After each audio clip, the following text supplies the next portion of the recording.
Lord, we thank you. There's none to be compared to you. Thank you for the things you are doing in our midst. Let your name be glorified. Lord, we know that God, in this remaining 50 days for this year 2017 to come to an end, that Lord, you will do your wonders. That Lord, you will prove yourself. And I pray that Lord, we shall come and testify in the name of Jesus. Lord, I had the cross this day, and I pray that Lord, you use me. I pray that you will speak through me in the mighty name of Jesus. Give Jesus a round of applause as you have received. The Lord is good and all the time. It's an awesome privilege to be here this morning to share God's word with us. And I pray that the good Lord, His infinite mercy, will reach you at the point of your need in the mighty name of Jesus. We have just 50 days for this year to come to an end. But I have a God, I know a God who was and is to come. He made us understand that there is nothing that is what impossible with Him. I don't want you to give up, I don't want you to lose hope, because God will turn it around in the mighty name of Jesus. And somebody shouts hallelujah. Hallelujah. Today we shall be looking at a topic that the Lord placed in my heart some weeks back. I've been asking the Lord, and I've been, trying to do a search, trying to see how I can come out of a particular situation. Out of depression, out of hopelessness, prayers and fasting, with tears in my heart, heartbroken, weeping almost every day, at night, in the morning, for the past years, asking God and Lord, what is the way out? And suddenly this particular day, while I was sleeping, I was thinking about the issue. I won't cry, asking God, then I slept off. And suddenly, I think about 3 o'clock, about 4 o'clock precisely, something just woke me up. I said, son, the answer to this is discipline. It didn't say I should fast, it didn't say I should pray, it didn't say I should go for any vigil. He said the answer to this question you are asking is simply what? Discipline. And that's where our sermon on this particular day, the topic for our sermon on this particular day will be taken from. We're talking about today the necessity for discipline as a believer. The necessity for discipline as a believer. I believe as we go to university, as we go to our various schools, we all go with our pen and paper. Here also the church is also a spiritual school. So all just anytime we come to church, we should come with our pen and our barrels. Come with our barrel, come with our pen, come with our books, come with our notepad to take something that the Lord minister to you also. We're talking about the necessity for discipline as a believer. And for our text, 1 Corinthians chapter 9, from verse 1 to 27, I'm trusting that the Lord will touch your heart. The Lord will speak to you in His own way in the mighty name of Jesus. 1 Corinthians chapter 9, from verse 1 to 27. I can't read that particular place again. We read it as our uncle Bible study, our uncle Bible reading. But I just want to pick some points there as we proceed. 1 Corinthians chapter 9, I'll pick from verse 24 to 27. It says, don't you realize that in a race, 1 Corinthians 9, 24 to 27. Don't you realize that in a race, everyone runs, but only one person gets the prize? So run to win. All athletes are disciplined in their training.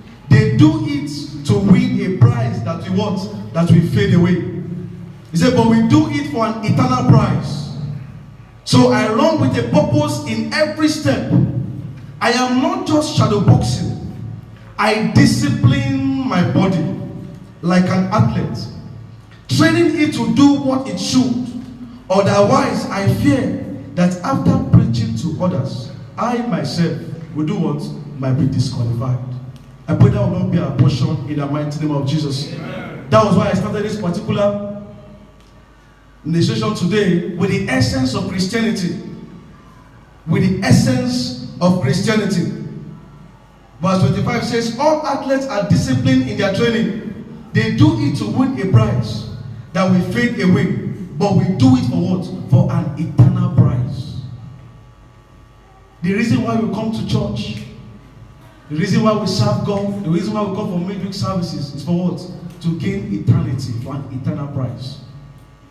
As 2017 is gradually unfolding, gradually coming to an end, gradually the months, the days, the weeks, second by second, the days are going before our very eyes, are not becoming younger anymore.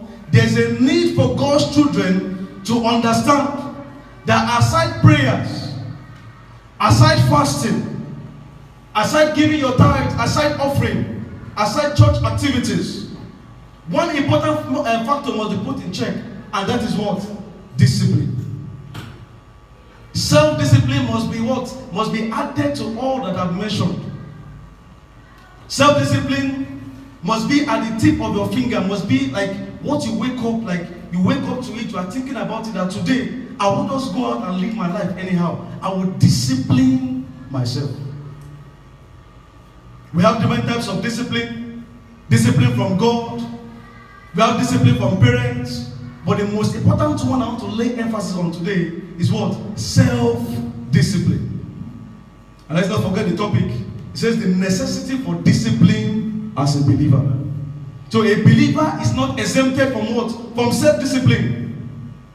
As a Christian, as a child of God, you are not exempted from what? From self-discipline. We have discipline from God. We have discipline from our parents. But the one that nobody is cajoling you, nobody is compelling you, nobody is forcing you to carry out, which is self-discipline, is lacking among most believers these days. And when I woke up, I had that particular word, song, discipline. You've fasted, you've prayed, you've bind, you've done everything, you've cast. Just discipline. Discipline yourself in this area. And sincerely speaking, since then till now, I'll say my joy has known no bound. So I'm a testimony of what I'm preaching. I'm a testimony of what I'm saying. And I pray that the Lord in His infinite mercy will grant you that self-discipline in the mighty name of Jesus. Amen. First, let's look at discipline from God. Hebrews chapter 12, verse 6. There are different types of discipline. Discipline from God. Hebrews chapter 12, verse 6. Hebrews chapter 12, verse 6. We're talking about discipline from God. You can read from the screen. Hebrews 12, verse 6. Hebrews 12, verse 6 says, it says, direct, okay, this is talking about discipline from parents. I'm talking about discipline from God. Hebrews chapter 12, verse 6. Hebrews chapter 12, verse 6. It says, for the Lord disciplines those He loves, and He punishes each one He accepts as what? As a child. That is to say that what? That God Himself does what? Disciplines. So if God will discipline, who are you not to do what? Discipline yourself. He said, for God does what? Discipline those He loves. So if God is disciplining anyone, if God is making you go through a test, or He's not giving you what you want, He wants you to come to Him, it's not because He just wants to punish you. It's because He does what? It's because He loves you. Proverbs chapter 3, verse 11. Proverbs chapter 3, verse 11. Proverbs chapter 3, verse 11. We're talking about types of discipline, and we're talking about the discipline from God. Proverbs chapter 3, verse 11. Proverbs 3, verse 11. It says, my child, don't reject the Lord's discipline, and don't be upset what? When He corrects you. So when God corrects you and me, it's not because He hates you. It's not because God wants to punish you. It's not because God doesn't like you. God is favoring maybe the white. He's not favoring the black. God is being racial. No. The reason why God is disciplining you is because of what? Because He loves you. So whenever God is trying to correct you, God is trying to make you understand things, my brothers and sisters, please don't run from correction. Discipline is important for us so it can shape us, mold us, and direct us towards what? Our success, towards our future. I pray that the Lord discipline us, that will not run away from it in the mighty name of Jesus. Amen. The next type of discipline we're talking about is a discipline from parents. Proverbs chapter 22, verse 6. Proverbs 22, verse 6. It says, direct your children onto the right path, and when they are older, they will do what? They will not leave it. New Living Translation. It says, direct what? Your children. Peradventure, we are forgetting that me and you one day will be parents. And whatever you learn, whatever you inculcate into your life, whatever you understand, the prayers you are making now, the discipline you are putting to yourself, that is what you give to your children. You cannot give to them what you don't have. If you have discipline, they will be disciplined. I'm sorry to say I'm not proud, but you know, if you call my dad or my mom now and tell them this and this and this, they'll tell you it's not me. It's not done that did, it's not done that done this. Because over time, I've earned their trust. Over time, they've taught me, and I've accepted correction. They've taught me, they make me understand that this is what life entails. This is what life is all about. And my four siblings, to the glory of God, I've been able to inculcate that into them also. Going through school, I make them understand that I will not read for them.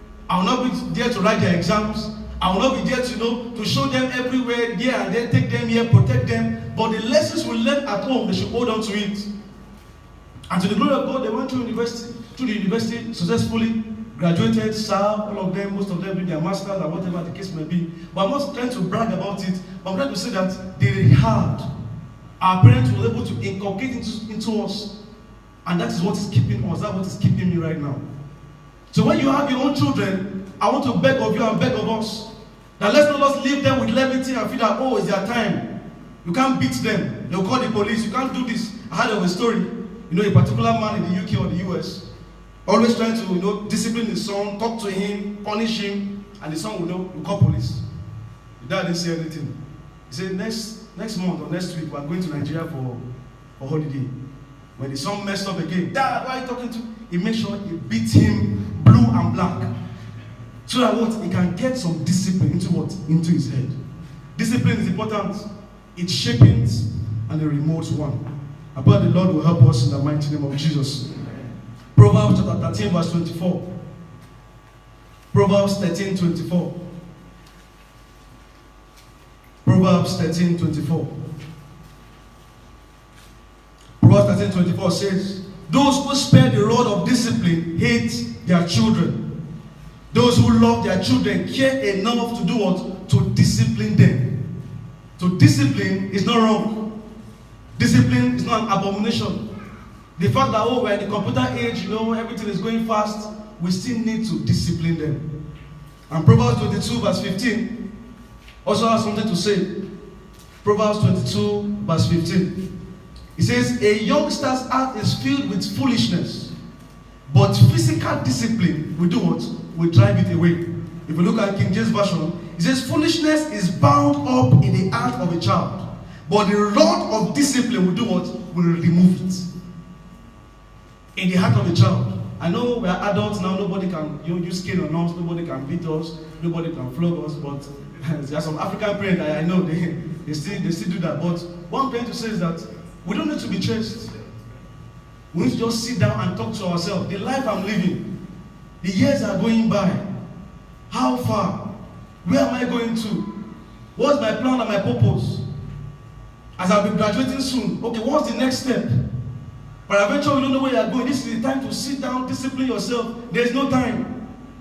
There's no time. The next type of discipline we're talking about is a personal what? Self-discipline. Talk about the discipline from God, discipline from parents. Talking about what? Personal discipline. Genesis chapter 39 verse 12. Talking about Joseph. Joseph was a young man like me and you, was a youth like me and you. But under the house or under the canopy of Potiphar, he was tempted. He had every right to see that, he should misbehave. Just enjoy himself, enjoy the pleasure that's going on for that particular time. But see what happened in Genesis chapter 39. I want us to open the scriptures also. Genesis 39, verse 12. He says, she came and grabbed him by his cloak, demanding, come on and sleep with me.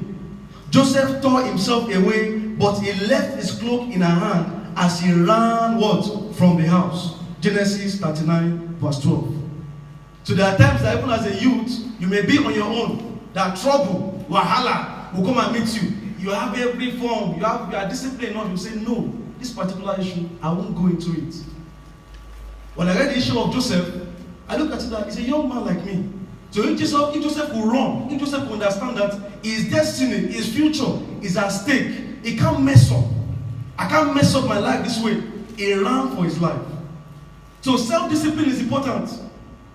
You have to understand where you are coming from and where you are going to. If you know you have a future, you'll be a doctor someday, you'll be a president someday, a minister someday. Don't alter or don't destroy yourself, with little things or 5-minute pleasure.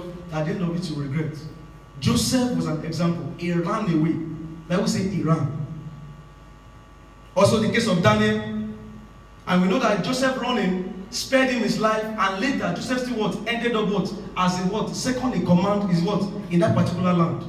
So if he had messed up, if he go for prison, that's the end. He's going to die in prison. But because he maintained his integrity and God stood by him, he said, how would I do this this wicked thing? So discipline is important. Daniel chapter 1 verse 8. Know the case of Daniel? Daniel chapter 1 verse 8. Daniel 1:8. He says, but Daniel was determined not to defile himself by eating the food and wine given to them by the king. He said he asked the chief of staff for permission not to eat this unacceptable food. He said Daniel was determined. Daniel was self-discipline. It's not everything that is meant for you. Bible said that all things are lawful, but not all things are expedient. We'll get to that. So Daniel understood that he's going somewhere. This food, 5-minute shawarma, kachapuri, and the rest of them, blah blah blah. If it will stop me from fasting and praying, it will hinder me. Just keep it aside, discipline yourself, because you know where you are going. Self-discipline. Daniel chapter 1 verse 8. I want us to read verse 9. Daniel 1:8. Sorry, I'm rushing. Daniel 1:8.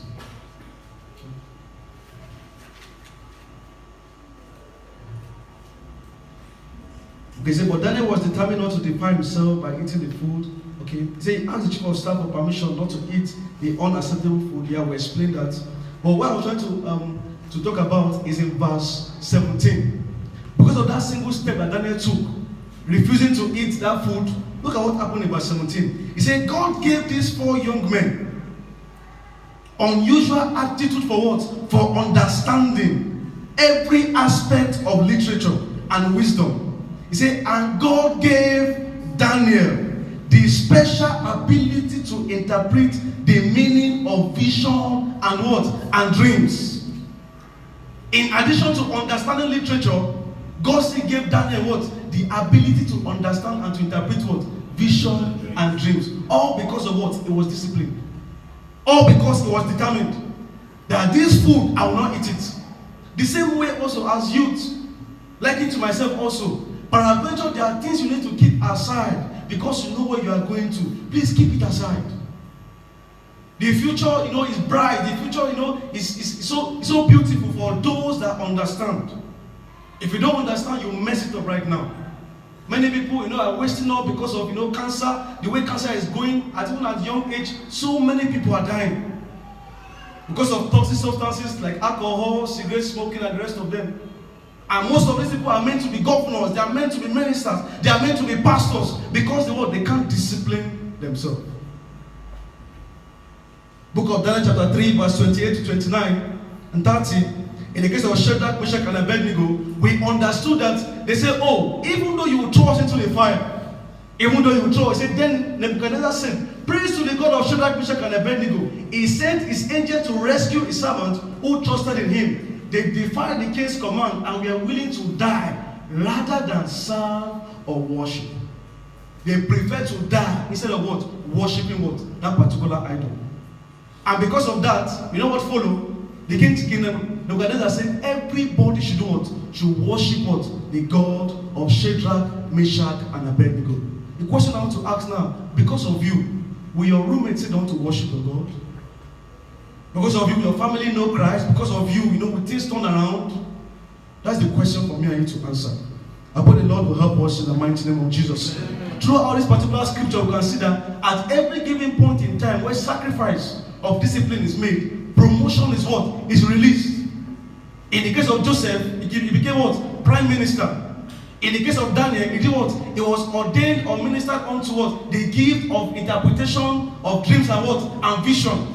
In the case of Shadrach, Meshach, and Abednego, what follows? The whole country worship God because of them.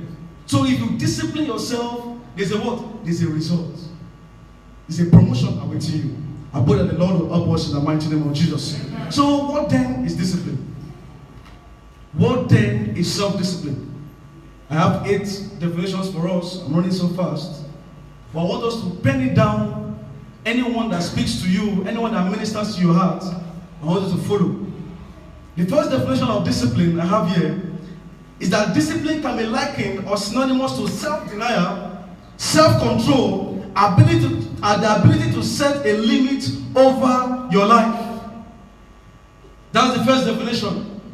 Talks about self-denial, talks about self-control, talks about the ability to set a limit over what? Over your life. You can see it on the screen, you can jot it if you want. The ability to do what? Set a limit over your life. There are excesses. You know, there are too much excesses going on. You must not do what others are doing because they are doing it. You lose your identity, you lose your self-worth. And that definition is about discipline, self-discipline. Self-discipline is doing what is right against what you don't like.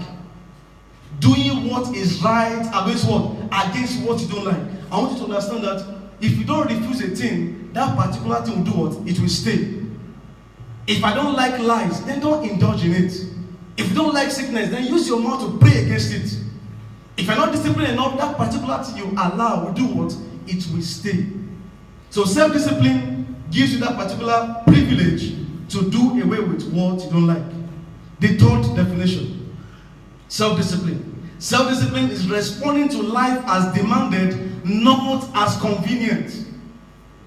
Responding to life as what? As demanded, as not what? As convenient. Why? Convenience is the burial place of giants. If you are convenient and comfortable every time, you can't get anything done. You can't be successful. If it's demanded of you to wake up by 6 o'clock, please wake. I've been practicing that for some time now, and it gives me speed. It gives me, it gives me more time to do things I want to do. And most people, they always have this particular notion that there is still time. There is still time. There is still time. Me and you have the same 24 hours, and I'm telling you that there are some youth of today making billions, making millions while you are sleeping. While you are sleeping. So it is important for us to note that convenience is the better place of giants, and nothing excellent happens in a place of convenience. So self-discipline is responding to life as demanded, not as convenient. The fourth definition. Self-discipline is the ability to say no. The ability to do what? To say no. A man that cannot say no cannot be known. If you can say no, you'll be known. Why do I say so? A man that cannot say so will bend. And when you bend, you blend. And when you blend, you lost your identity. If you have an example of different fruit like pepper, tomato, and the rest of them, when you put it into the blender and you blend it, when it comes out, you can't identify. Because of what? They blended up. So if you bend, you do what? You blend and you do what? You lost your identity. So the ability to say no is not everything you say yes to. 1 Corinthians chapter 10 verse 23 says, I am allowed to do anything, but not everything is good for you. 1 Corinthians 10:23. I am allowed to do what? To do anything, but not everything is what? Is good for you. Identify the one that is good for you. The fifth point, or the fifth definition of self-discipline. If you are with me, can you shout hallelujah? Hallelujah. Self-discipline is possessing a sense of mission in the pursuit of any task. Possessing what? A sense of mission in the pursuit of what? Of any task. Any task you want to get carried out. And what us as youth, we have all the strength. We have all the enablement. We have all the power. Pursue it. Put your mind into it. Put everything you have into it. Jesus is our perfect example. Sometimes he has to leave the crowd. According to Luke chapter 5 verse 16. He said, but Jesus often withdrew to the world, to wilderness road, to pray. Most of us, our problem is that we are scared of leaving the crowd. If you cannot leave the crowd and isolate yourself and know where your life is going to, I'm sorry, you are getting it wrong. Praise the Lord. You are getting it wrong. So try as much as possible. Try as much as possible to do what? To leave the crowd. Know where your life is heading to and where your life is heading forth. Possessing a sense of mission in the pursuit of any task. The fifth point. Self-discipline is becoming a law to yourself in the midst of accomplishing what? Your goals. Becoming a law to yourself. I want us to read Nehemiah chapter 5. Nehemiah chapter 5 verse 16. Nehemiah chapter 5 verse 16.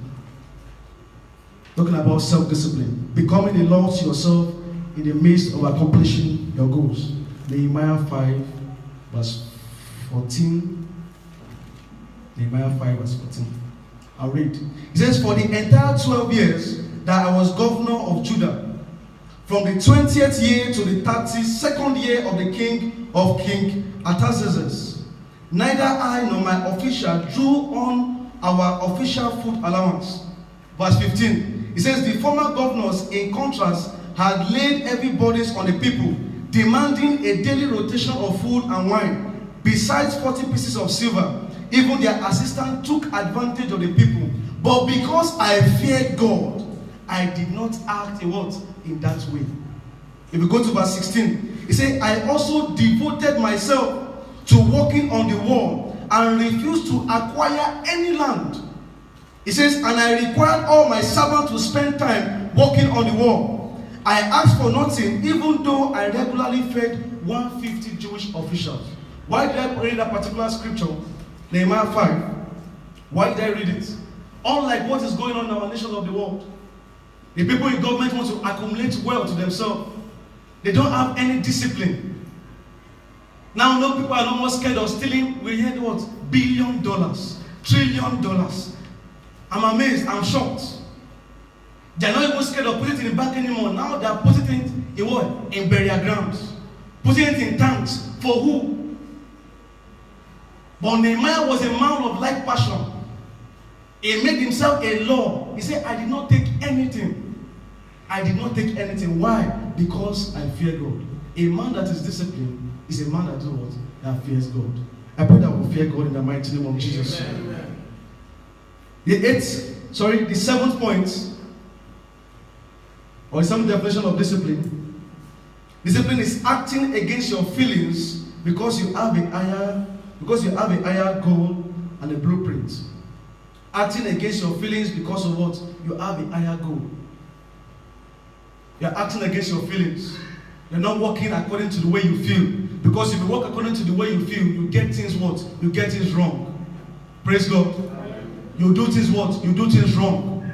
And the 8th point says that discipline is a means of managing your time in line with God's blueprint. Managing what? Your time what? In line with God's blueprint. Ephesians chapter 5 verse 15. If you are with me, shout hallelujah. Hallelujah. Shout hallelujah. Hallelujah. Ephesians chapter 5 verse 15. Ephesians 5 verse 15.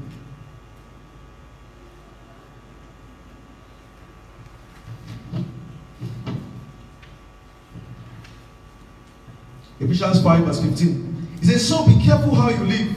Don't live like fools, but live like those who are wise. Make the most use of every opportunity in these evil days. Don't act thoughtlessly, but understand what the Lord wants you what to do. He said, understand what the Lord wants you to do. Part time. We are losing time. There is no time anymore. If we look at Psalm chapter 90 verse 12, I want to read from my version. It says something very, very interesting. Psalm 90 verse 12. I know we're used to that particular scripture. Psalm 90 verse 12. It says, teach us to realize the brevity of life. Teach us to understand that life is short. Life is short. We don't have time anymore. So that we may grow in what? In wisdom. So that we may grow in wisdom. I pray that the Lord will help us in the mighty name of Jesus. Amen. He will give us the grace and the power and the divine enablement to be disciplined in the mighty name of Jesus. Amen. Why is discipline important? 1 Timothy chapter 4 verse 7. Discipline is important because of what? Because we have to live a purpose of what? Of godliness. When you discipline yourself, then you can be godly, then you can be holy, then you can do what God really wants you to do. Proverbs 22 verse 9 says, see a man who is diligent in what? In his business. He will stand what? Before kings and not mere men. So a man that is disciplined will not stand before ordinary people. He will stand where it matters. It will matter where it matters. Praise God. Hallelujah. I pray the Lord will help us in the mighty name of Jesus. Amen. Some areas that we should be aware of, or should take note of, or should try to discipline ourselves in, is the aspect. Number one is sleep. Number one is what? Is sleep. Things or blessings will sleep from a man that sleeps too much. Imagine a person that is sleeping, you give him $50,000, but he lost sleep so much, he didn't recognize that, oh, the paper you give him is a check. He didn't even check it, just open the window, threw it away. Because of what? Because of sleep. So one area we should look into is what? Is sleep. Proverbs chapter 6 verse 10 has something to say about that. The next one is what? Is pleasures. How do we spend our resources? How do we spend what God has put in our hands? Do we have a saving culture? Do we have a plan? Do we have a budget? Some people, their specialization is in borrowing money that they don't have to buy what they do not need to impress people that don't like them. They keep borrowing. They keep borrowing. They keep borrowing money that they don't have to buy things that what? That they don't need. To do what? To impress people that don't like them. People don't like you. You keep borrowing money to buy things to impress them. You don't need to waste your time. You don't need to waste your life.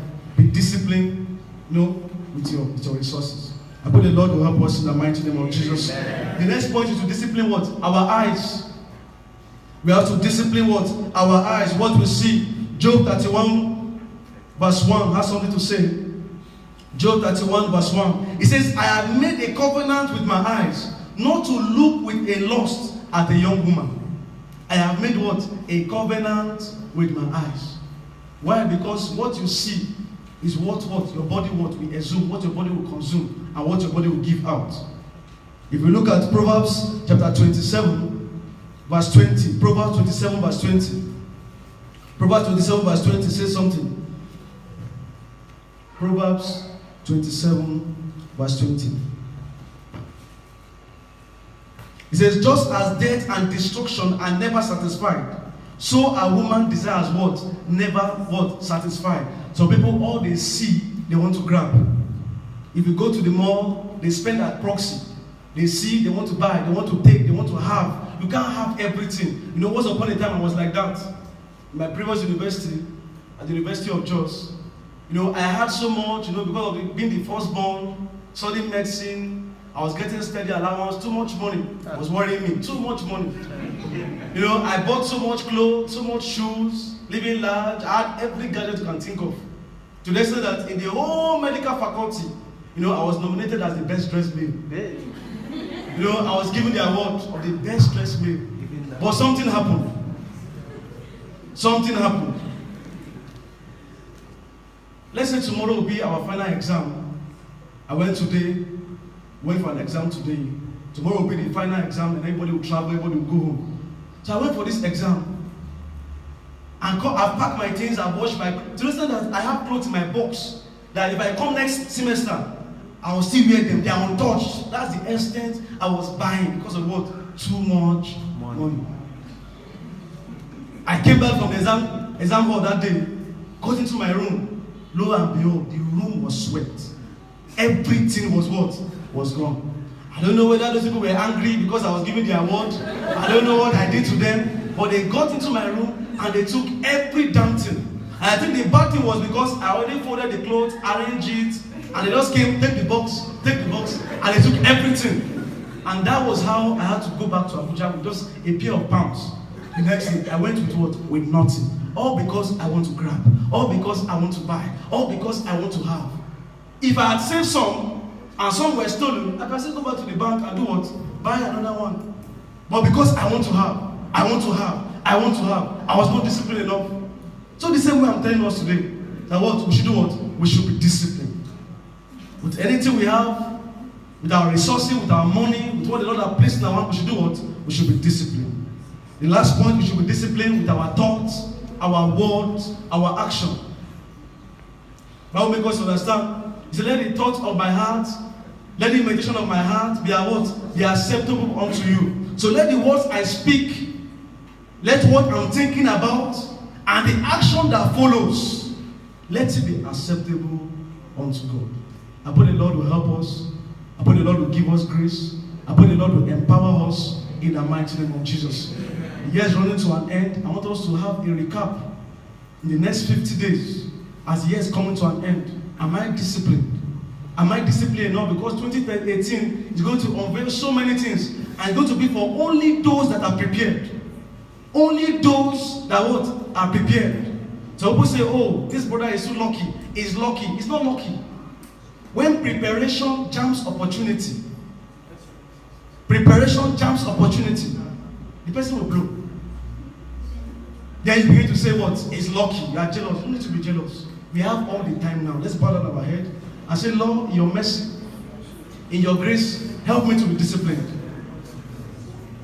I'm preaching what I've experienced. I'm saying what I've gone through. I've understood that discipline will take you far. Joseph was an example, he was promoted.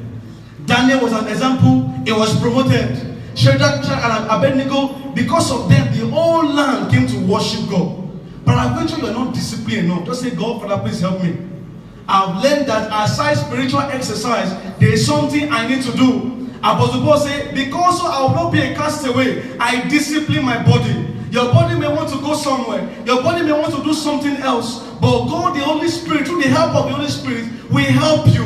He can help you. Just speak to Him. Say, Lord, concerning this bad habit, help me to be disciplined. I want to study the word. I want to wake up early. I've been sleeping too much. I'm getting older. I don't have a focus or direction for my life. Father, please help me.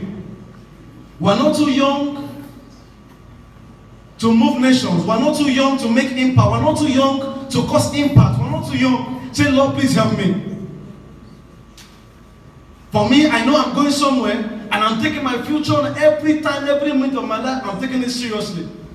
I don't know about you. He said, call upon me in times of trouble, and I will answer you. But I bet you this is the area you're having issues with. Just say, Lord, please help me.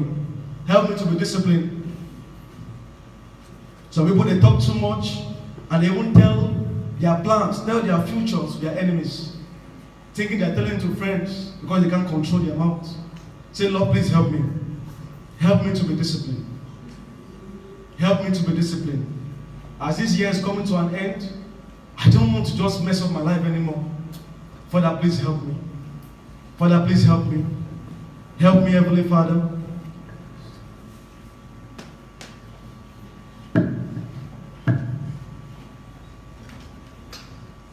So in the attitude of prayers, as the Lord will help you, discipline matters a lot, not only in the believer's life, even in our secular lives. Thank you, Prince of Peace. In Jesus' name we pray.